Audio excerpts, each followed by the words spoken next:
வணக்கம் மக்களே, இது ஆச்சரியங்களின் அணிவகுப்பு 12 டக்கர். சைஸ்ல சின்னதா இருந்தாலும் நம்மள கொடூரமா மிரட்டக்கூடிய சில விலங்குகள் இருக்கு. அதுல ஒண்ணுதான் ஆப்பிரிக்கா காட்டு நாய்கள். அதை பத்தின 12 டக்கரான தகவல்கள் உங்களுக்காக. பார்க்கறதுக்கு ஒரு வருஷம் வளர்ந்தா நம்ம ஊர் நாட்டு நாய்கள் மாதிரி தான் இருக்கும். அதோட காதுகள் பார்த்தீங்கன்னா பெருசா இருக்கும். உடம்பு முழுக்க கருப்பு வெள்ளை புள்ளிகள் இருக்கும். அதோட வால் மொனை மட்டும் வெள்ளையா இருக்கும். இப்போ டக்குன்னு பார்த்தா கழுத புள்ளி மாதிரியும் இருக்கும், நம்ம ஊர் நாய்ங்க மாதிரியும் இருக்கும். கியூட்டா இருக்கேன்னு கொஞ்சத்துக்கு கிட்ட போனோம், சோழி முடிஞ்சு. இந்த காட்டு நாய்களோட பூர்வீகம் அப்படின்னு பார்த்தீங்கன்னா ஆப்பிரிக்கா. இது அடர்ந்த காடுகளில் வாழாம சிங்கம் மாதிரி திறந்தவெளி காடுகள் அப்புறம் காஞ்சி போன நிலங்கள்ல தான் அதிகமாக சுற்றி திரியும். அதிகமாக பார்த்தீங்கன்னா கூட்டமாக தான் இதுங்க இருக்கும். நாய்ங்க ஒன்றா கூடினாலே தாங்காது, காட்டு நாய்ங்க ஒன்றா கூடுச்சுன்னா. இந்த காட்டு நாய்கள் பார்க்கறதுக்கு சைஸில் சின்னதாக இருந்தாலும் இதோட வேட்டையாடுற தன்மை வந்து ரொம்ப கொடூரமாக இருக்குங்க.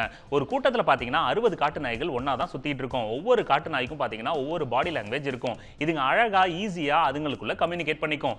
இந்த ஒற்றுமை நமக்குள்ள இல்லையே. ஒவ்வொரு கூட்டத்திலையும் இருக்கிற காட்டு நாய்ங்க தங்களை ஈஸியாக டிஃபரன்ஷியேட் பண்ணிக்கும். அதாவது அதுங்க உடம்புல இருக்கிற தோலில் இருக்கிற அந்த கருப்பு புள்ளி வால் இதை வச்சு தான் அதுங்க ஈஸியாக டிஃபரன்ஷியேட் பண்ணிக்குது. நமக்கு எப்படி கைரேகை இருக்கோ அது மாதிரி இதுங்க ஈஸியாக இன்னொரு கூட்டத்துக்கு போச்சுன்னா அந்த கூட்டத்தில் இருக்கிற அந்த காட்டு நாய்ங்க வேற கூட்டத்தை சேர்ந்தது அப்படின்றதை கண்டுபிடிச்சிரும். சராசரியா ஒரு காட்டு நாய் பார்த்தீங்கன்னா 11 வருஷம் வரைக்கும் உயிர் வாழும். இதோட ஹைட் அப்படின்னு பார்த்தீங்கன்னா 24 அங்குலம் வரைக்கும் வளருங்க. இதோட சிறப்பு அம்சம் அப்படின்னு பார்த்தீங்கன்னா நல்லா வளைந்த காதுகள், அதுக்கப்புறம் 41 சென்டிமீட்டர் இருக்கிற அதோட வால். பல்லு அளவில் சின்னதாக இருந்தாலும் ரொம்ப ஸ்ட்ராங்காக இருக்கும். எவ்வளோ பெரிய இரையாக இருந்தாலும் குத்தி கிழிச்சிரும். இந்த காட்டு நாய்களுக்கு ஒரு சிறப்பு இருக்கு. அதாவது எப்பயுமே மற்ற விலங்குகள் வேட்டையாடி போட்டுட்டு போன இரையை இது சாப்பிடாது. அதே மாதிரி எப்பயுமே பசிச்சுதுன்னா ஃப்ரெஷ்ஷாக அது வேட்டையாடி சாப்பிட்றதுக்கு தான் ப்ரிஃபர் பண்ணும். அதனால கூட்டமாக பசிக்கிறப்ப ஒன்றா சேர்ந்து வேட்டையாடி தான் இதுங்க சாப்பிடும், உழைச்சி சாப்பிடணும். இந்த காட்டு நாய்களை வெளி உலகத்துக்கு அறிமுகம் முதல்ல செஞ்சது ஹென்ராட் ஜேக்கப் டெமிங்.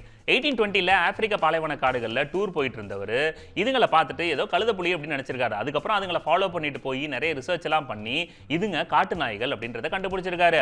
ஆரம்ப காலகட்டத்தில் ஹைனா பீட்டா அப்படின்னு பேர் வச்சிருந்திருக்காங்க. அதுக்கப்புறம் காட்டு நாய்கள் அப்படின்னு மாறிடுச்சு. இந்த காட்டு நாய்கள் அவங்க கம்யூனிகேட் பண்ணிக்கிறதுக்காக சீக்கிரட்டா ஒரு மொழி வச்சிருக்கோம். அதாவது மற்ற நாய்ங்க மாதிரி இதுங்க குறைக்காது.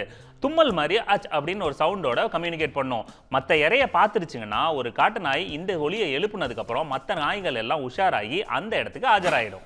இந்த ஆப்பிரிக்கா காட்டு நாய்களுக்கு ஒரு கொடூரமான குணம் உண்டு. எவ்வளவு பெரிய விலங்கா இருந்தாலும் அதுங்களை ஓட விட்டு இதுங்க எல்லாம் ரவுண்டு கட்டி சுத்தி கடிச்சு கொதறி சாப்பிடணும். அந்த இறை தப்பிக்க முயற்சி பண்ணணும். அப்பதான் இதுங்களுக்கு ஆர்வம் அதிகமாகுமா. அப்படியே அந்த இறை இறந்து போச்சுன்னா அதுங்களை அப்படியே போட்டுட்டு வேற வேலையை பார்க்க இதுங்க போயிடும். அட பாவீங்களா.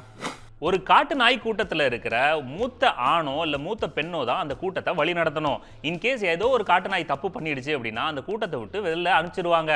அதுக்கப்புறம் அந்த வெளியில போன காட்டு நாய் மற்ற கூட்டத்துக்கு போய் கெஞ்சி கூத்தாடி அங்கே சேர்ந்துக்கணும். இவ்வளோ டிசிப்ளினா இருக்கீங்களா? இனப்பெருக்க காலகட்டம் வரும்போது அந்த ஆண் நாயும் பெண் நாயும் கூட்டத்தை விட்டு தனியாக ஒதுங்கிடுங்க.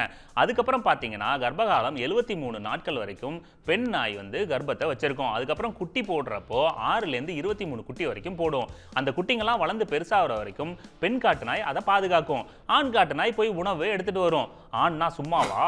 வேட்டையாடுறப்ப குட்டிங்களுக்கு முதலுரிமை கொடுத்து மற்ற காட்டு நாய்கள் அதுங்களை சாப்பிட விடும். இப்படியே அந்த குட்டிங்களுக்கு கூட்டமாக சேர்ந்தே ட்ரைனிங் கொடுக்குங்க. இப்படிப்பட்ட காட்டு நாய்கள் இப்ப அழிஞ்சுக்கிட்டு வர லிஸ்ட்ல இருக்கு. இதை காப்பாற்றுறதுக்கு ஸ்டெப்ஸ் எடுத்துக்கிட்டு இருக்காங்க. ஓகே மக்களே, மீண்டும் சந்திப்போம். இது ஆச்சரியங்களின் அணிவகுப்பு 12 டக்கர் வித் மீ உங்கள் துரைராஜ் ஜெயசீலன்.